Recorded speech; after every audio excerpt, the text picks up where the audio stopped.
approche historique, vous et moi, Philippe, des choses, et d'autres de nos proches, nous avons tendance, à juste titre, à rechercher des causes, à comprendre ce qui se passe, ce qui s'est passé, à comprendre ce qui est mystérieux et qui écrase ou peut écraser nos contemporains qui ne comprennent rien et qui voient tomber sur eux des manifestations d'une, ce qu'on peut appeler une décadence profonde dans les mœurs, dans les comportements, etc., dans la société dans son ensemble. Mais ce n'est pas fortuit. Les causes sont analysables.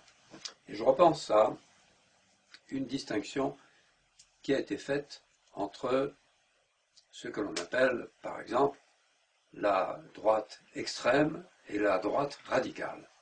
C'est une distinction qui est très importante. À supposer que la droite nous concerne d'une façon ou d'une autre, ce qui reste à discuter, mais bon.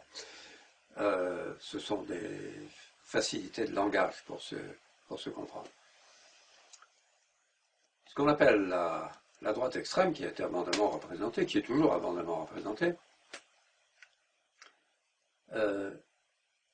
est formée de gens qui suivent leurs sentiments exclusivement, c'est-à-dire qu'ils sont réactifs. Leurs sentiments souffrent et ils manifestent leur souffrance. Et ils manifestent leur souffrance, ce qui est bien normal, tandis qu'ils souffrent beaucoup. Ils voient des choses atroces. La destruction de tout ce qu'ils considéraient comme beau, de qualité dans une civilisation. Ils réagissent sentimentalement, ils réagissent par leurs sentiments, et ils réagissent avec violence. Et ils vont exprimer leurs sentiments de dégoût et de révolte avec violence, mais sans réflexion, le plus souvent. C'est ça ce que l'on appelle la droite extrême. C'est la droite des sentiments, que l'on comprend. Et on comprend souvent ces sentiments. L'expression est parfois peut être ridicule, peut être tout à fait négative. À cela, on peut opposer, qu'on peut appeler la droite radicale, qui est tout à fait autre chose, qui, elle, raisonne, fait appel au raisonnement, fait appel à la rationalité, et fait appel à la découverte de l'explication fondamentale des phénomènes, des choses, et s'efforce même de mettre de côté la sentimentalité, de rester froid par rapport à tout ce qui peut susciter l'aversion, la colère, l'indignation, etc. Non. Droite radicale, quand il y en a, pas très nombreux, ce sont des gens qui s'efforcent à la rationalité, à la compréhension profonde, et qui s'appuient notamment sur l'histoire, qui est un maître incomparable pour comprendre ce qui nous arrive, mais au-delà, pour comprendre la vie.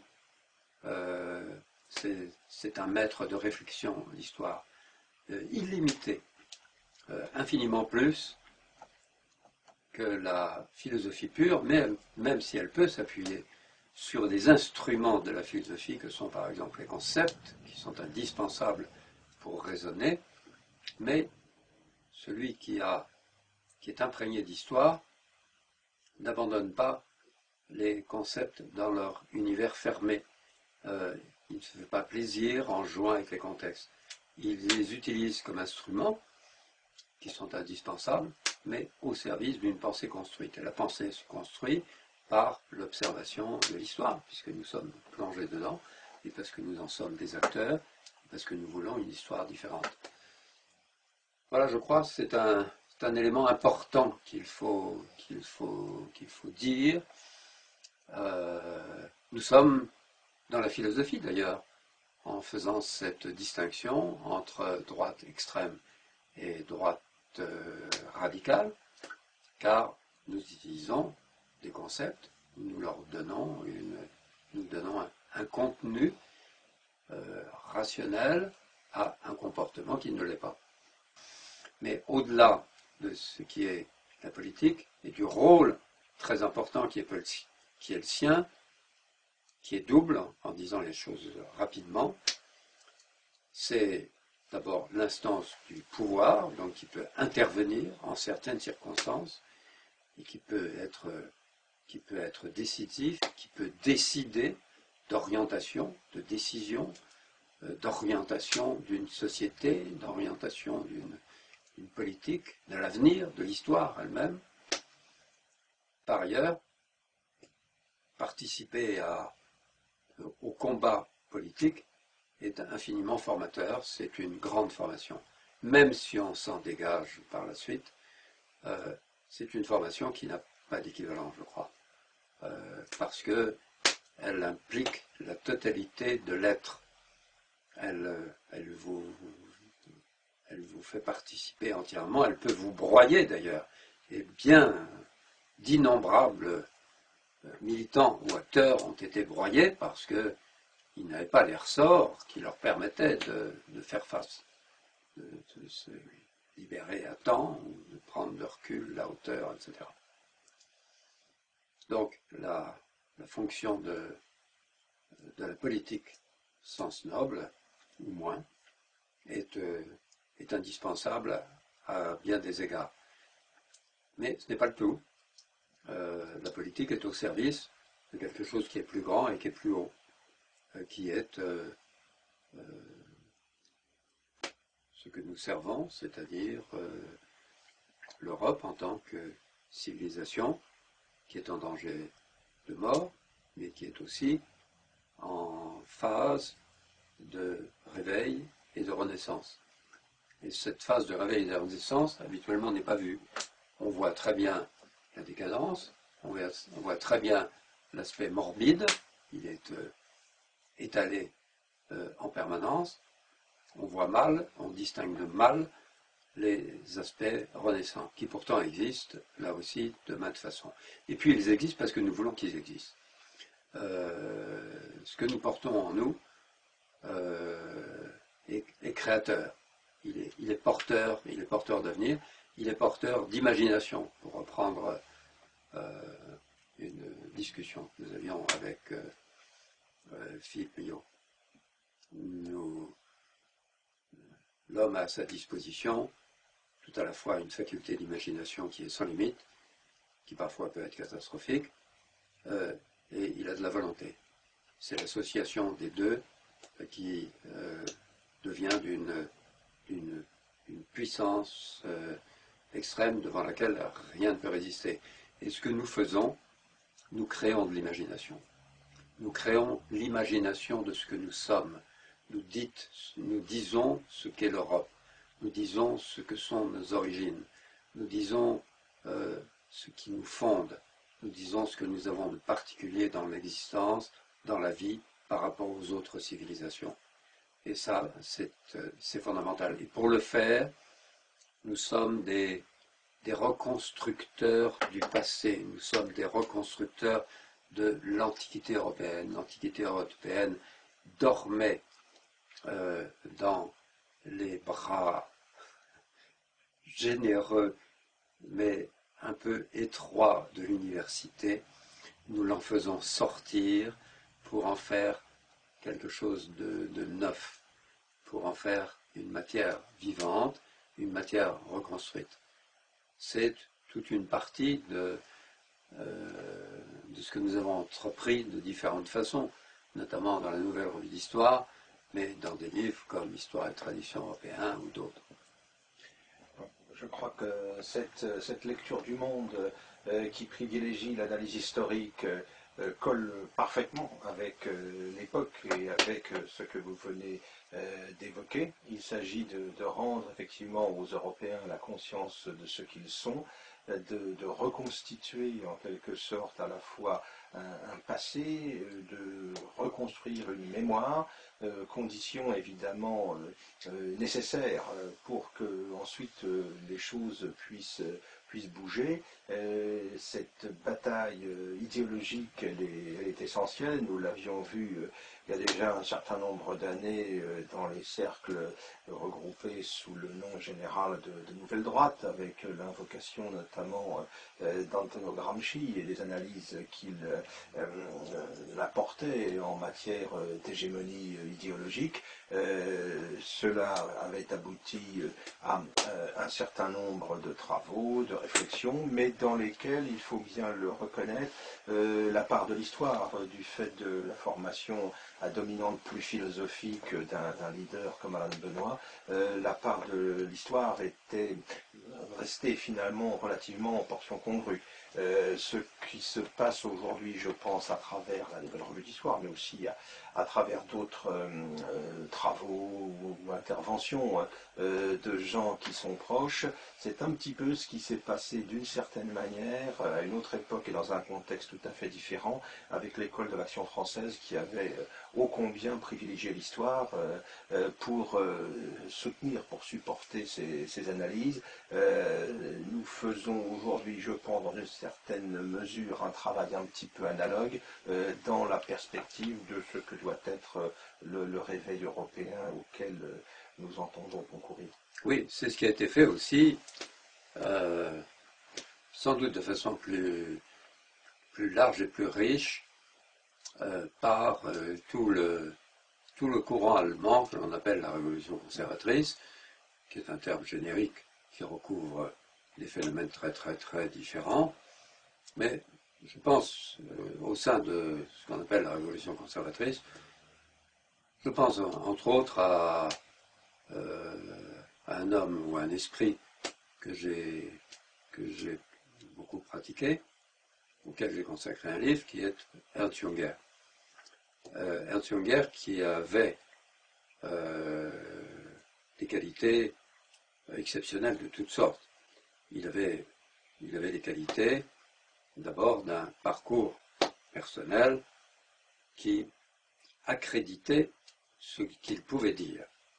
Il avait été un combattant exceptionnellement courageux, audacieux et chanceux de la Première Guerre mondiale.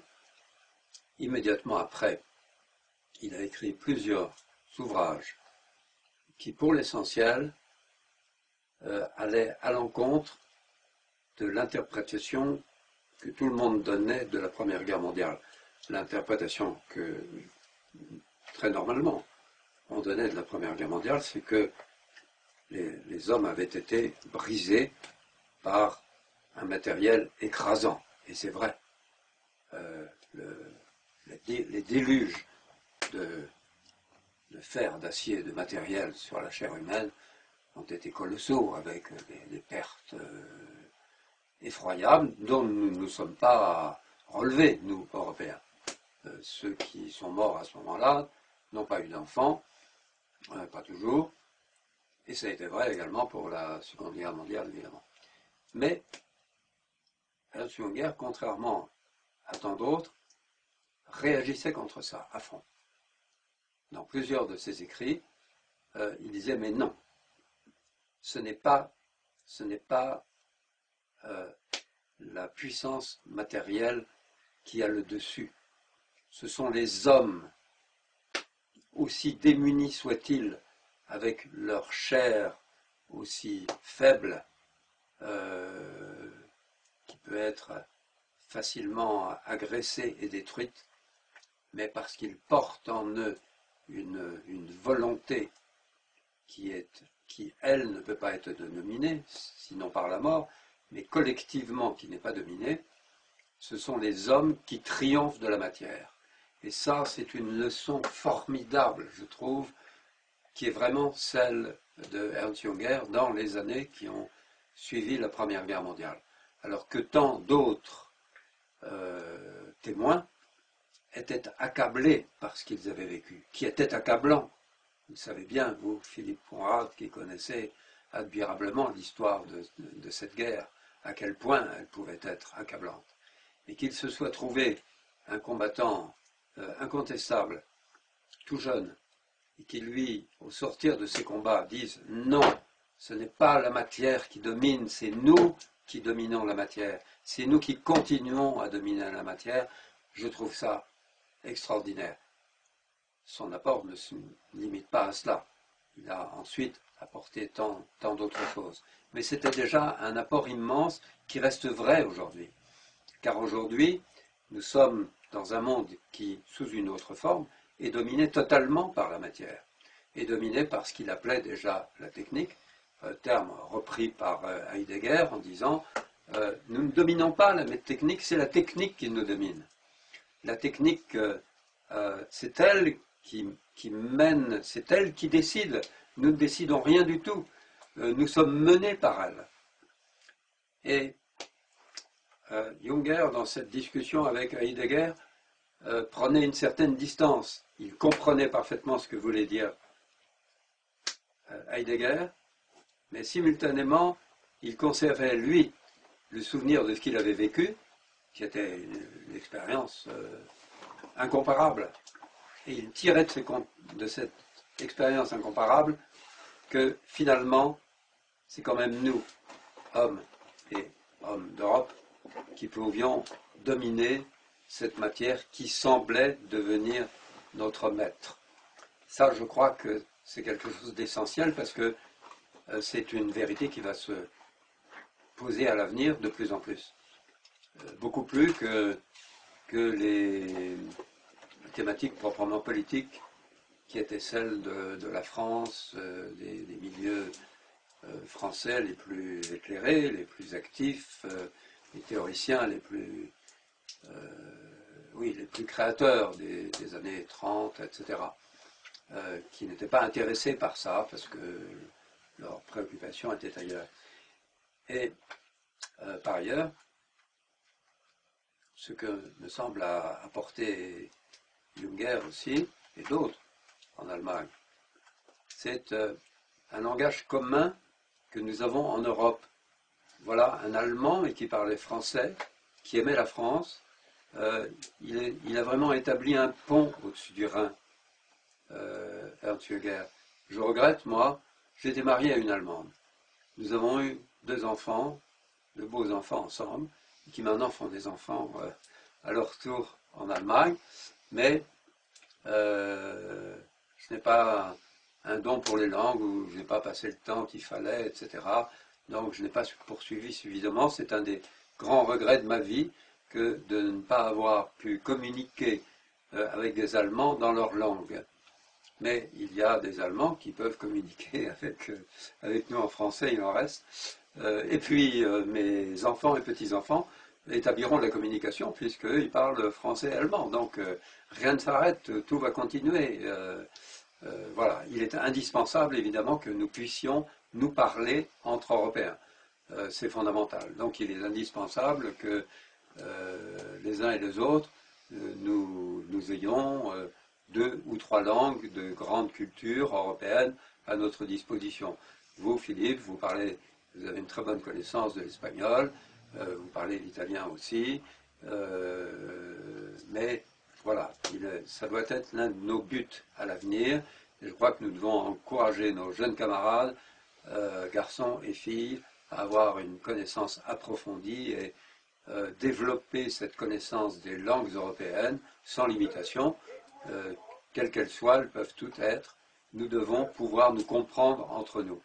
Et parce que nous avons à apprendre, nous avons à recevoir des autres. Je prenais l'exemple de l'Allemagne, parce que grande civilisation, grande nation, qui a affronté les périls les plus grands au XXe siècle, et qui a encore à nous apporter beaucoup.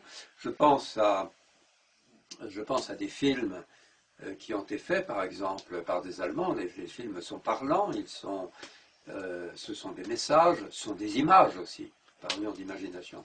Ce sont des images. La vie des autres est un film admirable qui a été fait il n'y a pas si longtemps et qui était une critique magnifique qu'un Français n'aurait pas pu faire. D'abord parce que c'est un monde qu'il n'avait pas connu, mais c'est une critique admirable sur ce qu'a été le régime communiste de l'Allemagne orientale. Et ça a été fait avec une sensibilité, avec une force, avec une profondeur qui est allemande. Et le film a eu un grand succès en France, donc la communication est tout à fait possible. Et c'est de cette façon-là que l'Europe, au-delà de toutes les parts politiques qui sont indispensables, nécessaires et auxquelles il faut penser, auxquelles ceux qui ont des aptitudes doivent penser, il faut aussi, par ailleurs, dans le domaine des idées profondes et multiples, des images également, il faut que nous soyons à l'affût de ce qui nous réunit, de ce que nous avons en commun, de ce qui nous rend frères de façon profonde. Parce que personne d'autre dans le monde, j'ai beaucoup d'admiration pour la civilisation chinoise qui m'intéresse, la civilisation indienne que j'ai découvert en partie grâce à vous, Philippe. J'en connaissais certains aspects, mais là j'ai eu une introduction plus approfondie. Tant d'autres civilisations qui sont toutes des personnes dans le monde, qui sont des planètes en quelque sorte dans le monde, qui ont leur vie, mais qui sont le résultat de l'existence millénaire, d'efforts millénaires des hommes, des mêmes hommes, ceux qui appartiennent à ce type de civilisation. Et ce que nous vivons en ce moment en Europe, c'est le danger de la disparition, évidemment, de nos civilisations, soit parce que, par des décisions politiques criminelles qui sont celles des hommes politiques d'aujourd'hui, il y a eu volonté de détruire par introduction de populations massives qui portent en elles une autre civilisation, d'autres religions, mais une autre civilisation, d'autres comportements qui n'ont rien de commun avec les nôtres. Il est très possible, naturellement, d'assimiler à titre individuel une personne qui vient d'une origine absolument différente. Mais on ne peut pas assimiler un peuple. Ça n'est pas possible. Un peuple qui est sur notre territoire, avec sa civilisation, avec ses mœurs, avec sa religion, ses coutumes, ses comportements, eh bien, il s'impose comme peuple. Même s'il n'a pas des armes pour le moment, il n'empêche qu'il occupe le territoire, il influence même autour de lui des Européens jeunes qui sont faibles, qui sont démunis, qui ne savent pas ce qu'ils sont, et progressivement, ils détruisent donc l'essentiel de ce qui fait l'humus vital de notre civilisation. Ça, c'est une des questions majeures de l'avenir, mais devant lesquelles nous constatons dès maintenant des réactions venant d'horizons absolument différents, que ce soit en France, en Allemagne ou dans bien d'autres pays européens. Ce n'est pas la seule raison pour laquelle je crois, j'ai une position, on dit souvent, Dominique Vénère est optimiste. Non, je ne suis pas optimiste. Ou si, j'ai un optimisme historique, je ne suis pas un optimiste bébête en disant « Ah, tout s'arrange ». Non, je n'y crois pas. Il y a un tas de choses qui peuvent ne pas s'arranger, qui au contraire ne peuvent qu'aller de mal en pis. En revanche, il y a des raisons pour lesquelles, oui, il est possible de sortir de cet état de décadence, ça je le crois vraiment. Je crois d'abord que, par analyse historique, il y a des raisons qui nous ont conduits à ça. Lorsque ces raisons s'arrêteront, et elles peuvent s'arrêter, nous vivons dans un monde qui bouge, qui change, nous avons des adversaires, ces adversaires sont affaiblis, ces adversaires n'auront pas toujours nécessairement le pouvoir de peser sur nous. Et nous pourrons, je crois, dans l'avenir, pouvoir peser nous-mêmes sur nos propres destinées. Et je suis convaincu que dans les jeunes générations qui arrivent ou qui arriveront, se dégageront de plus en plus des garçons et des filles qui ne seront pas marqués par ce qui actuellement nous écrase, mais qui seront libérés de ça et à qui nous aurons apporté une autre imagination, un autre récit, une autre vision des choses et auxquels eux apporteront leur volonté. Je crois que cette vision de transmetteur de mémoire en tant que rôle que vous vous assignez, elle est tout à fait essentielle. Nous avons traversé effectivement ces 50 dernières années au rythme d'un déclin progressif de l'Europe, affecté par tous les maux que l'on sait. Les résultats incontestablement sont là dans tous les domaines. La différence évidemment c'est qu'à un certain stade il y a une prise de conscience de la catastrophe qui s'accélère et ce qui est nécessaire à ce moment-là c'est que ceux qui vont être les acteurs de cette prise de conscience disposent des références suffisantes, notamment au niveau de la lecture de l'histoire, pour pouvoir réagir d'une manière optimale par rapport à cette situation.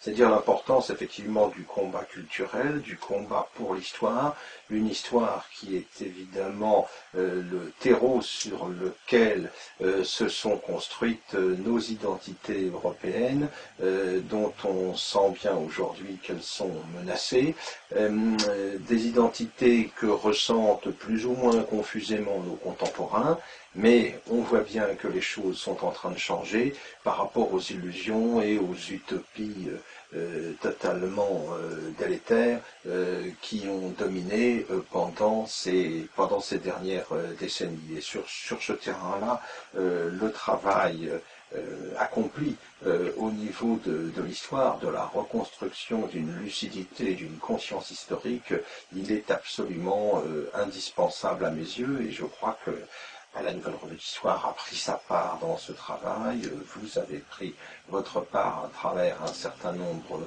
de livres majeurs et il y a aujourd'hui toute une mouvance qui milite, qui travaille dans ce sens et surtout ce qui est très encourageant je crois, je l'évoquais tout à l'heure, il y a un public, il y a un lectorat qui s'est progressivement reconstitué, qui est différent de ce qu'était effectivement une certaine droite extrême que vous avez décrite tout à l'heure et qui peut constituer un terreau positif dans la perspective des alternatives qu'il va falloir imaginer d'abord et construire ensuite dans les années qui viennent.